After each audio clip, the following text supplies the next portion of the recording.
Hello guys and welcome back to Same Ship Different Day. This is coming to you from a different ship from on board the Coral Princess. Now obviously a few changes since I last spoke to you, which was 2 years ago. I think just coming up to 2 years. It was the end of April 2018 when I last uploaded something. I do apologise for that. I did get a little bit lazy and a little bit busy with general things in life, and obviously the job that I lead, it did become more and more challenging in order to edit and upload these vlogs. And so I do still have loads of material actually from back then, which has not yet been edited. Hopefully one day I can get that to you. For now though, I thought I'd update you on my current situation. Before we start, a few differences you can notice. I've actually got a bit of facial hair now. I'm wearing my glasses, and as you can see, I've got another stripe on my shoulder. I've been promoted to Senior Second Officer. I'm here on board the Coral Princess. It's my first contract as Senior Second. So that gives me that extra little half bar in the centre there. And this new hoop that you see on my shoulder is something that's been now integrated into the Princess Cruises fleet. It's been given to all certified deck and technical officers on board. However, this vlog is not about me. But before we begin, let's start with 2 points. Firstly, thank you very much. We've just this week actually hit 100 subscribers, which I never expected to happen, especially seeing as I was not giving you any content whatsoever in the last 2 years. And some of the videos have hit over 4,000 views, which is quite incredible. But at least that means there's at least 100 people that are going to see this and care about what I'm going to tell them. Before I begin with the story of what's happening here on the Coral, I'd like to just go through the fact that none of my opinions or views or anything that I say in this vlog reflect the views of Princess Cruises or the company that employs me. Just thought I'd clarify that before I begin.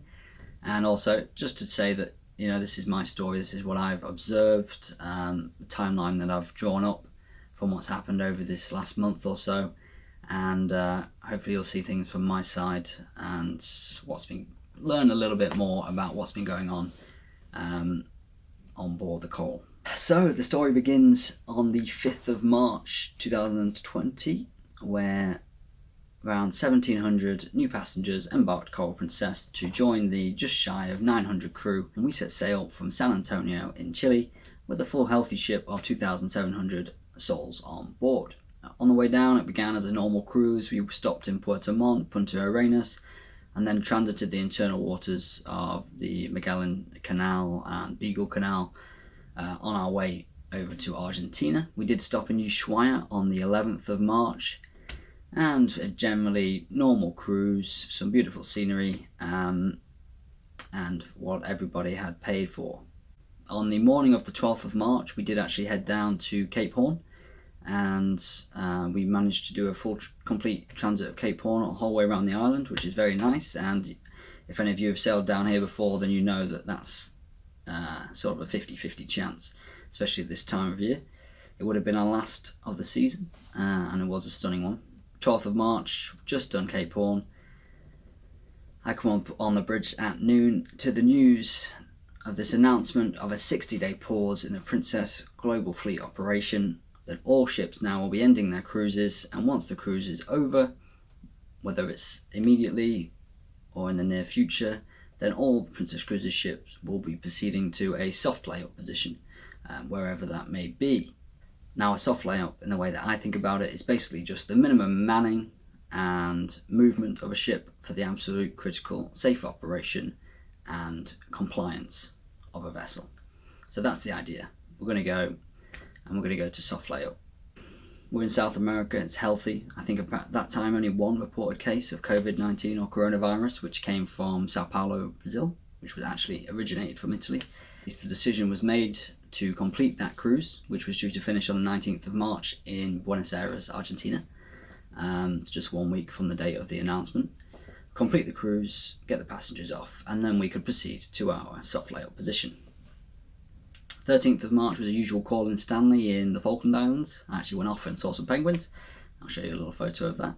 And then we proceeded from Stanley after a normal call on time. We proceeded to Puerto Madryn, Argentina. Scheduled to arrive in Puerto Madryn on the 15th of March.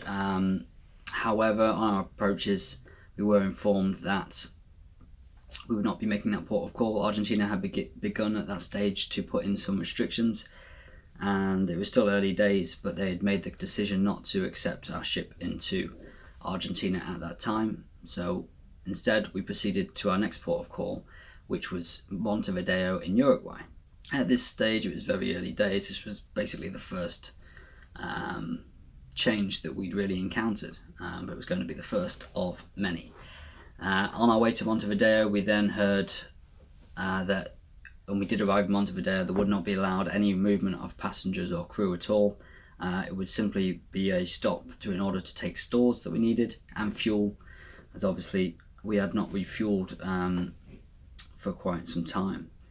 The plan was go to Montevideo, get these stores, get the fuel on board, and then proceed to Buenos Aires so we can disembark our passengers. Again, another change on the way was that we were going to skip Montevideo completely, go straight to Buenos Aires, and that way we could definitely get our passengers off as soon as possible, get them home, get them repatriated. Obviously with all this going on in the world, people were certainly eager to get home at this stage. On the way we heard from the Argentinian government and the medical association that they have, asking us to conduct a temperature check of all passengers and all crew on board the Coral, and to feed back with the results.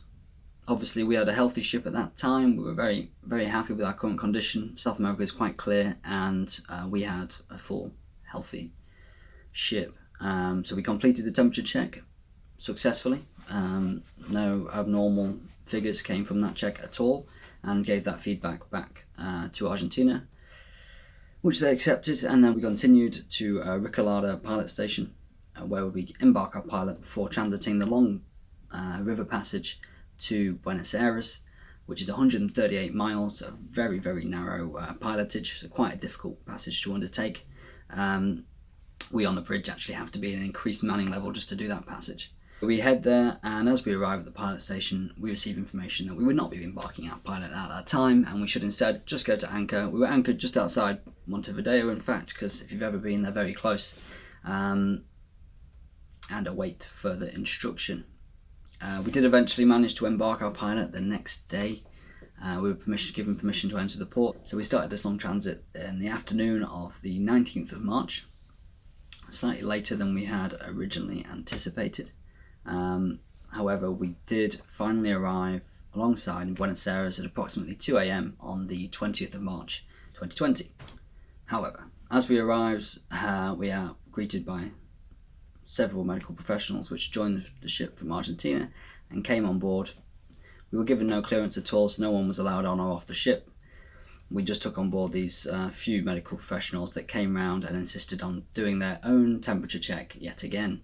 Obviously this is a long process, especially at 2 o'clock in the morning, so they were going cabin by cabin, knocking on the doors in order to find out people's temperatures and to check that we weren't in any way lying on our submitted forms. At first they were insisting on temperature checking everyone, but eventually, after doing a good sample, they realised that our information that we had submitted was accurate and matching, and therefore they did allow us, give us the clearance that we needed in order to start disembarkation. Now, a very specific set of rules for this disembarkation. Passengers would be only allowed to leave if they had a confirmed flight directly out of the country, and they would be under police escort from the ship all the way to the airport. So the disembarkation process eventually started in the afternoon of the 20th of March, when we were calling people by flight number. So it was a bit like being in an airport. Flight number would be announced over the tannoy, and you would proceed to the gangway to then be escorted to the airport. This was going successfully. We got around 900 guests off, and they went to the airport with the intention of boarding their flights. Unfortunately, several of these flights were cancelled at the very last minute, with more and more regulations coming in regarding this coronavirus and everything around the world. This was likely to happen, so the agreement had already been made that anyone that was denied a flight from the airport would then be escorted back to the ship and be allowed to re-embark the vessel. By the end of the disembarkation process on the 20th of March, we had approximately 1,024 guests left on board, and all the crew there when we arrived. We were hoping to then go on to the next day and continue the disembarkation process, booking more flights and getting people home. Unfortunately, at approximately 10 p.m. that night, we then received information that the president of Argentina had made his announcement and decided to stop all transport and close all ports around Argentina. And so very quickly and at very last minute, we did have to make the decision to leave the port before midnight when they were planning to close. So we departed Buenos Aires en route now back to Montevideo, where we were originally going to go to get our supplies, and that was still the plan. Again, a long passage, 138 miles just to get out of the passage for Buenos Aires and enter the tight passage for Montevideo. We finally arrived in Montevideo approximately 12 hours later.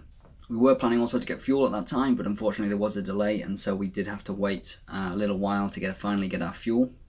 So we started our bunkering process later than we expected, and therefore couldn't leave until later on. Again, no one allowed on or off at this stage, only allowed there to take our stores that we critically needed and our fuel. Prior to departure though, on the 22nd of March, we were planning to leave first thing in the morning. We did receive information of a smaller cruise ship that was at anchor just outside of Montevideo. It just come up from Antarctica after several weeks on a cruise down there. And there were 32 American and Canadian citizens on board that ship that were looking to be repatriated, and we had offered to help them. Unfortunately, for this process to happen, we did require the use of a shoreside tender in order to ferry the passengers from their ship to our ship in those conditions at sea, basically. Unfortunately, this was not able to come into fruition, and so we did have to keep going past them, and we went and gave priority to our passengers to get them back to Fort Lauderdale, which was now the plan. We're going to go to America, we're going to get everybody off. There's 374 American citizens on board the ship. We're perfectly healthy. America is still offering commercial flights home, and so we could get there, and we thought we could successfully get everyone off and disembarked. Now, on the sea days up to Fort Lauderdale, we received information from the company that we were to proceed directly to Brazil, Rio de Janeiro, Brazil, which was actually originally a port on our cruise that we would have been on had we been cruising normally. So we headed straight for Rio de Janeiro.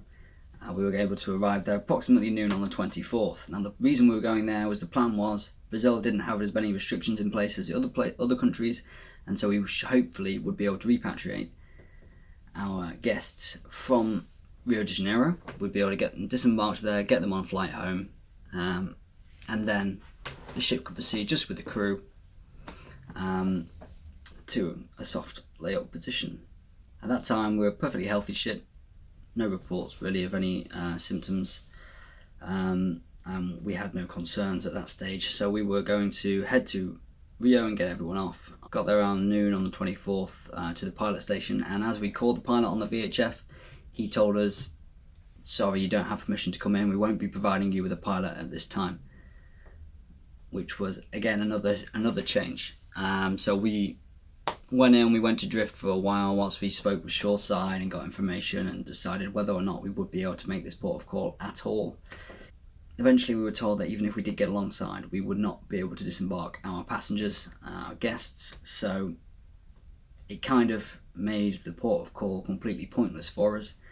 We'd already refueled and restored in Montevideo, and so we decided to continue abort that call and head straight for Fort Lauderdale as per the original plan, and try and get into America and get our passengers safely home.